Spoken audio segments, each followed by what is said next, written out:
مجھے امید ہی نہیں بلکہ پورا یقین ہے کہ تو میرے صبر کا بہترین صلہ دے گا۔ اے میرے اللہ، میرے دل کو اتنا پاکیزہ کر دے، تیرے آرزوؤں کے سوا دل میں کوئی تمنا نہ رہے۔ تیری مانوں، تجھے چاہوں، تیرے آرزو کروں، اس کے سوا زندگی میں کوئی خواہش نہ رہے۔ جو جتنی توجہ کے قابل ہو اس کو اتنی اہمیت دو۔ کم ظرف لوگوں کا حد سے زیادہ خیال رکھو گے تو اپنی اہمیت کھو دو گے۔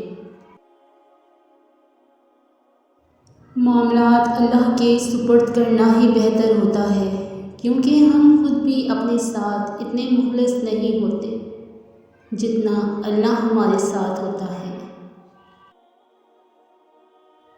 تھوڑی سی تھکاوٹ کے لیے نماز نہ چھوڑو، ان سے سیکھو جنہوں نے جسم پر خنجر ہوتے ہوئے بھی آخری سجدہ نہیں چھوڑا۔ ماؤں کی جانماز پر دعاؤں نے ہمیں ایسی ایسی بلاؤں سے بچایا ہوا ہے جس کا سوائے اللہ کے کسی کو بھی علم نہیں۔ حضرت علی رضی اللہ تعالیٰ عنہ نے فرمایا، کبھی بھی لوگوں کی باتوں سے پریشان نہ ہونا، کیونکہ آپ نے اپنا حساب رب کو دینا ہے، ان لوگوں کو نہیں۔ دعائیں نصیب سے نہیں بلکہ نصیب دعاؤں سے بدلتا ہے۔ تم اتنے یقین سے مانگو کہ تمہارے یقین کے بعد کہانی معجزوں کی لکھی جائے۔ اگر زندگی جینی ہے تو حالات سے ڈرنا چھوڑ دو، اللہ پر بھروسہ رکھو۔ وقت کتنا ہی بڑا کیوں نہ ہو، گزر ہی جاتا ہے، بس اللہ تعالیٰ انسان کا ظرف آزماتا ہے۔ جو اللہ کو وکیل بنا لیتے ہیں وہ مقدمے جیت جایا کرتے ہیں۔ لوگوں کے رویوں سے تنگ آ کر جب بندہ اللہ سے کہتا ہے، اے میرے رب میں تھک چکا ہوں، تب اللہ کہتا ہے، غم نہ کرو، میں تمہارے ساتھ ہوں۔ پاکیزہ ترین محبت یہ ہے کہ تم کسی سے محبت کرو یہ جانتے ہوئے بھی کہ وہ تمہارا نہیں ہو سکتا، اور اسے خوش دیکھنے کی تمنا کرو۔ مجھے اپنی نرم مزاجی چھوڑ کر تلخ ہونا پڑا، کچھ رشتوں نے اذیت دینے کی حد کر دی تھی۔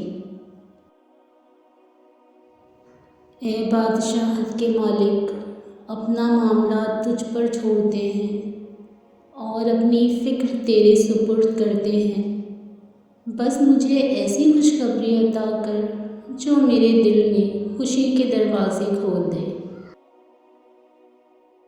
کسی کی بیٹی کو اتنی ہی تکلیف دو جتنی اپنی بیٹی کے لیے سہ سکو، ورنہ دنیا گول کیوں ہے، اللہ تمہیں سمجھا دے گا۔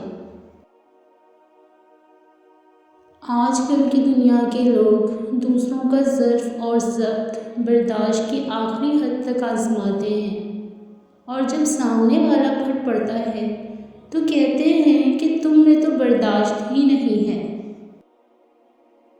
بے قدروں کے ہاتھ اگر چاند لگ جائے تو وہ اسے بھی گرہن لگانے کا ہنر رکھتے ہیں۔ کبھی کبھی ہم رشتوں کا لحاظ رکھتے رکھتے بہت سارا زہر اپنے اندر اتار لیتے ہیں۔ ایسے میں ہم خود کو مار کر دوسروں کو زندہ اور خوش رکھتے ہیں، لیکن ہماری قدر پھر بھی نہیں ہوتی۔ ہو سکتا ہے کہ میں غلط ہوں، لیکن میرے خیال میں مرد جس عورت سے محبت کرتا ہے اس کے ساتھ کبھی بھی سختی سے پیش نہیں آتا، چاہے وہ کتنے ہی غصے میں کیوں نہ ہو۔ سچائی کے راستے پر اکیلے ہو تو مایوس مت ہونا، کیونکہ اکیلا سورج اندھیرے کو روشنی میں بدلتا ہے۔ کسی پہ اعتماد کرو لیکن احتیاط کے ساتھ، کیونکہ کبھی کبھی آپ کے اپنے ہی دانت آپ کی اپنی زبان کاٹ دیتے ہیں۔ سوچ سمجھ کر زندگی گزارو، کیونکہ آج جو مٹی کے اوپر کرو گے کل مٹی کے نیچے اس کا حساب بھی دینا پڑے گا۔ عبادت صرف جا نماز پر نہیں ہوتی، یہ میٹھی زبان سے، اچھے الفاظ سے اور خوبصورت رویوں سے بھی ہوتی ہے۔ اے میرے اللہ، مجھے اتنا بدل دے، کوئی کتنی بھی تکلیف دے، مسکرا کر تیرا شکر ادا کروں۔ آج پریشان ہوں تو کل سکون بھی آئے گا، اللہ میرا بھی ہے، آخر کب تک رلائے گا۔ بہت فرق ہوتا ہے ضروری اور ضرورت میں، کچھ لوگوں کے لیے ہم صرف ضرورت ہوتے ہیں، ضروری نہیں۔ جب دنیا سے تھک جاؤ تو اللہ کی بارگاہ میں سجدہ زیر ہو جایا کرو۔ دنیا والے تھوڑی سی غلطی پر چھوڑ جاتے ہیں اور اللہ تھوڑی سی عبادت پر تھام لیتا ہے۔ جب تم ناممکن حالات میں بھی اللہ کا در نہیں چھوڑتے، تب وہ تمہیں اپنے معجزات سے نوازتا ہے۔ میری آنکھوں میں آنسو آ گئے جب اللہ نے مجھ سے پوچھا، کیا میں تمہارا رب نہیں؟ میں نے کہا، بلا بے شک آپ ہی ہیں۔ اس پر اللہ نے بڑی لاڈ سے کہا، تو پھر کدھر جا رہے ہو مجھے چھوڑ کر؟ کیا کوئی انسان مجھ سے زیادہ محبت دے سکتا ہے؟